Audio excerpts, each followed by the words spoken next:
There isn't long left until the 24 hours of Daytona goes on the way, so I thought I would just take you for a quick lap around here in the GTP. If you're still missing just that final bit of pace, let's jump into a lap. Now, I'm doing this just in an IMSA session, of course into T1, the ultra wide line, which Daytona is known for, looking super strange, of course, into this first horseshoe, very tight corner. Very actually kind of hard to get right, but you just need to let the car sort of do its thing in that corner and get that all sort of ready. As we go down towards this little kink here, nothing crazy. Second horseshoe, this one's hard because you need to balance the braking and getting early on throttle on the exit of the corner. I am just in an IMSA practice session, so the conditions are like they have been in IMSA all week. As for the fuel, of course, it is a bit less than it will be in the 24-hour, but it should still be a pretty comparable lap time. On T6, we just went through. It's super hard to get proper traction and proper acceleration out of that corner, but once you get it down and you start to nail it, you'll gain so much time down this next straight. Now, into the chicane. This one is off-track heaven. You all know if you get traffic in this corner, it is basically over.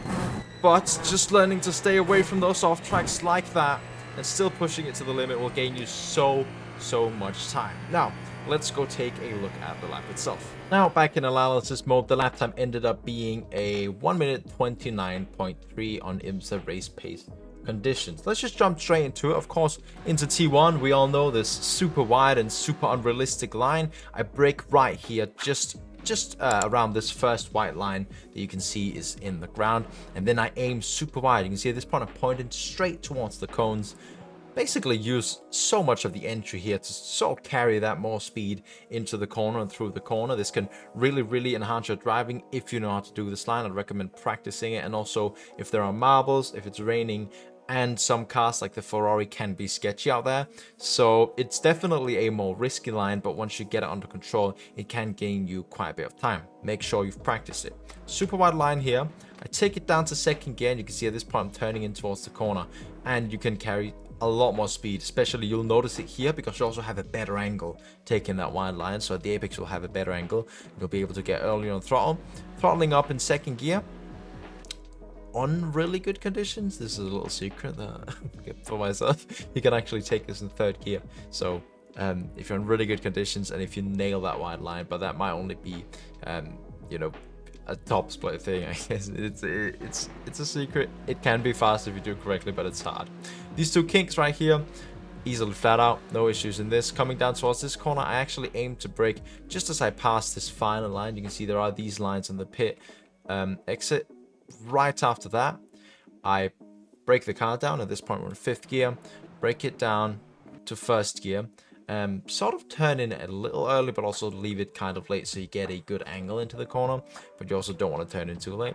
Leave the apex for pretty late. You can see we're apexing at the very end of the curb, and I already start getting on throttle. As we're in the middle of the corner, I get pretty aggressively on throttle because this car has quite a bit of traction, and of course run it out wide as far as I can. You can see I almost touched this curb even, and then run it even slightly wider out and over this curb right here. It's a hard corner, but you sort of just need to let the car do its thing. Don't overstress it in this corner. It is super easy to do, and it will lose you a lot of time. Next, into the kink. If you want to know where to overtake traffic and stuff, by the way, I have an overtake GG guide that I will link in a card. This is basically everything. Also how to do livery, sign up for the race, create your team, where to do traffic, where to brake and stuff. It's a full guide. This is just a very quick track guide in the GTP that I wanted to do, but that's a full guide that I will link in a card if you want to watch that.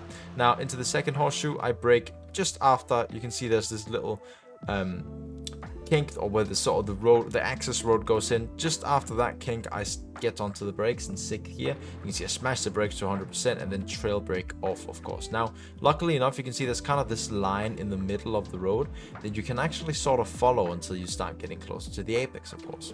Down into the first gear for this one, you can see I slightly missed the apex. You can actually get on that curve a bit more than what I did here.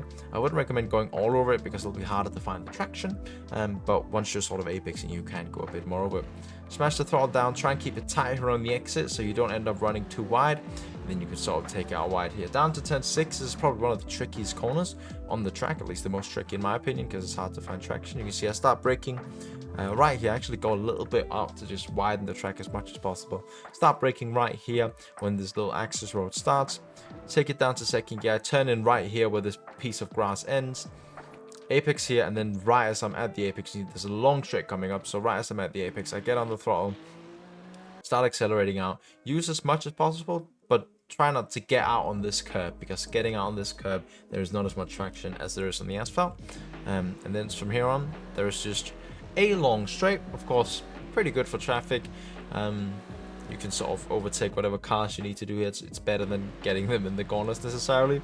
While we're talking about that, the chicane, you do not want to overtake any GT cars in. It's absolutely dreadful.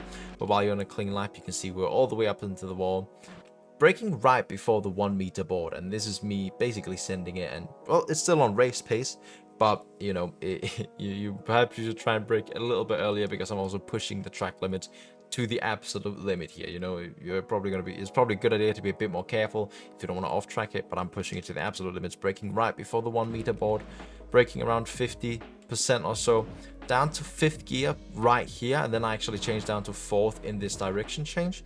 Now let me just show you the off-track limits right here. So basically what you want is, you don't want the middle of the car to cross over into the grass. So you can see right here, firstly, I am pretty close.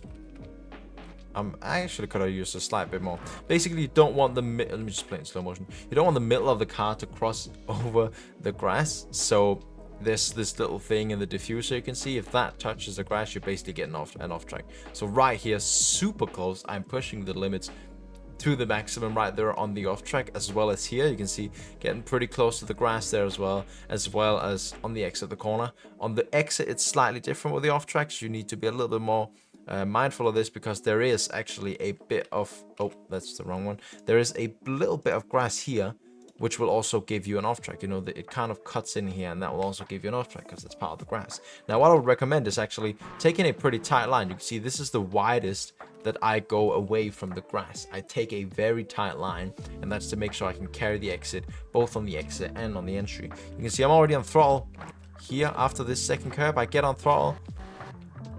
You can see I hesitate. I get on throttle, and then I lift off a little bit just to make sure that I'm making the corner as well. There's just a little bit of hesitation there. But you can see I'm super early on the exit, because there's once again a super long straight coming up.